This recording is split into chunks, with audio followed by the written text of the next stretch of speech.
Daniel Miller with Radio Free Texas, renowned speaker on issues of crucial historic nature for this great state, who's among the brightest folks I've ever met, actually, in a 26-year career when it comes to this matter of Texas sovereignty. Daniel Miller speaking to us.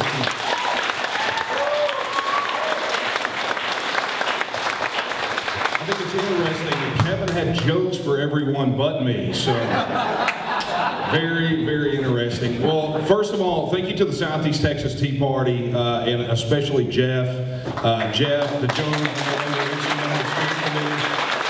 First time, the last time I spoke to the Southeast Texas Tea Party, I had to sit next to a cardboard cutout, so I have to say that you're a whole lot better than a cardboard cutout. Thank you. Now, I sat there as we were getting ready this evening, and I asked my wife, Kara, she's sitting over there somewhere. Oh, she's back there. I said, would it be too much if I started off by saying, I told you so?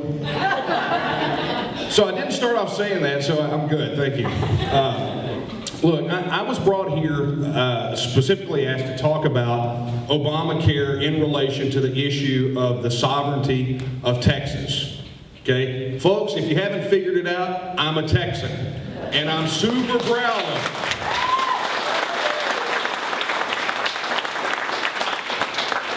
I just got finished being one of those guys that was a casualty of the May 29th primaries. Thanks, James, for bringing that up. And, one of the things that I hammered on a lot in the campaign was the issue of Texas sovereignty. Okay, let's get some understandings out of the way real quick. Article 1, Section 1 of the Texas Constitution. Anybody here like the Constitution? Show of hands. Okay, we got some constitutionalists among us. Nice. Look, the Texas Constitution is a very unwieldy document for a state constitution, but you know what? By golly, it belongs to us. And at the very beginning is the Texas Bill of Rights. And the Texas Bill of Rights starts off, Article 1, Section 1, with the words, Texas is a free and independent state. Subject only to the United States Constitution, and the maintenance of our free institutions and the perpetuity of the Union depend on the right of local self-government unimpaired to all the states. Well, ladies and gentlemen, I feel impaired. This problem is a whole lot bigger than Obamacare, and I want everybody to understand that we are dealing in one of the most, this problem is symptomatic. I got being involved, and of course we talk about Radio Free Texas. I obviously am not interested in getting rich because I'm involved in the music business, and I'm obviously not involved in wanting to be popular because I'm involved in issues of Texas. So, but the bottom line is, I saw this, we had this musician. Anybody here heard of a guy named Doug Moreland? Saw that fiddle? There we go. We got one guy back here. Doug took the old story about the pigs and the free corn and putting up the gates and the fence and everything else and turned it into a song. And I got to hear Doug sing that this last weekend. And Doug is a Tea Party guy, okay? He was one of the musicians insane enough to endorse my campaign. But the fact of the matter is that Doug has it right.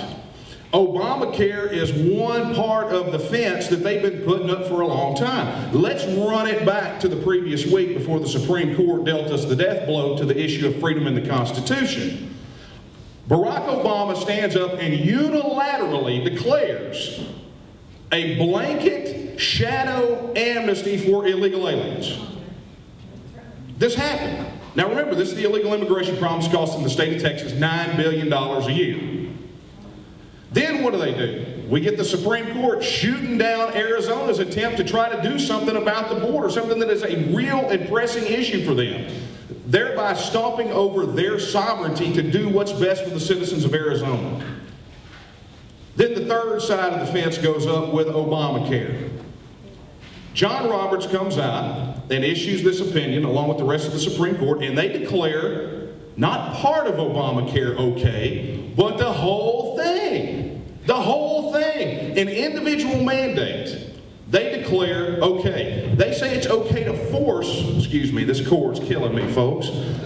They say it is okay for the federal government to force me and you to buy a product They say that it's okay to force the states to implement in exchange for certain types of insurance.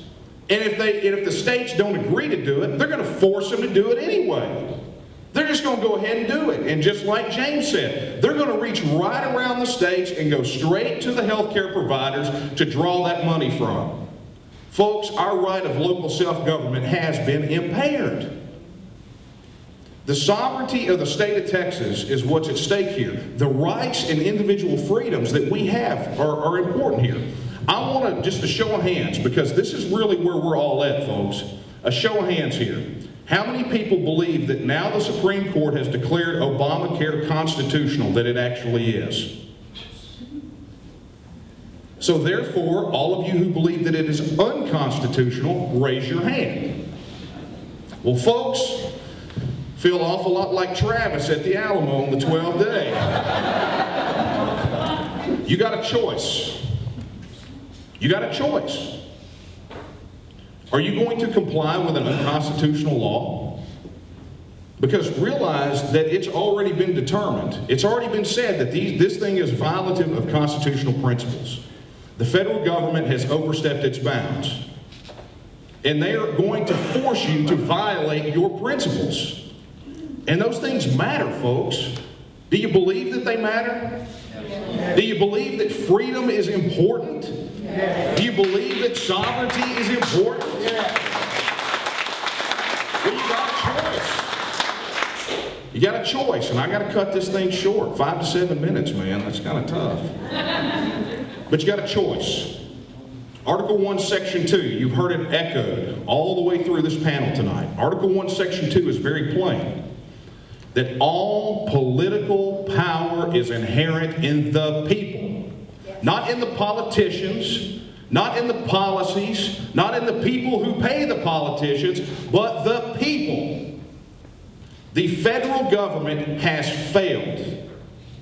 The Supreme Court has failed in its duty to protect us from unconstitutional mandates. So guess who's next on the chopping block? Everybody look at James now. Jefferson said it best, that the state is the firewall between the federal government and the people. Now, the 83rd legislative session is coming up in January. And let me back up for a second. There was a bill that was floated in the 82nd legislative session by Representative Leo Berman that would have criminalized the imposition of Obamacare. It actually put criminal penalties on anyone who carried out Obamacare within the state of Texas. And it failed miserably. I don't even think they could get it out of committee. I mean, if you can't get a bill that says the TSA can't grope you out, if you can't get that passed, can you imagine only what criminalizing Obamacare would do? It didn't happen. Leo Berman went down in flames in the May 29th primary. An incumbent, a conservative incumbent who wanted to criminalize Obamacare, got shot down. We're going to go into the 83rd with a less conservative legislature, I believe, than what we had the last time. And buddy, it wasn't much to write about the last time around. So now, that firewall is us. All political power is inherent in the people. If you want to protect your rights and your sovereignty of your state, if you believe in Texas like I do, then you have got to mobilize. You have got to go out and let these politicos know what you want done. And I'm going to leave you with this before I hand this back over to Kevin, because I know he's got a joke. Just wait. Either that or he's going to ask me the question, so Mr. Miller, are you wanting to secede from the union?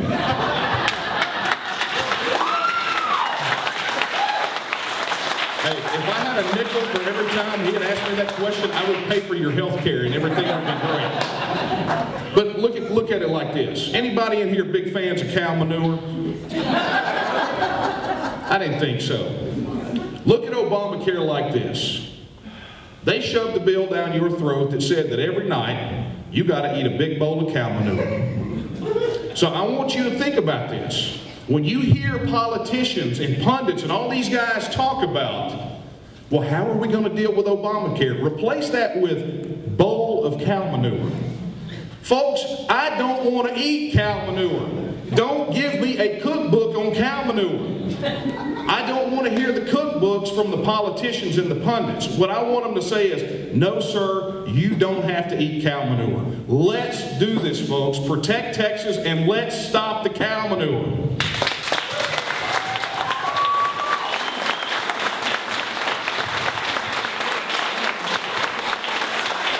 How do you follow cow manure? I mean, you can't. You just can't. I think I'm going to put this down because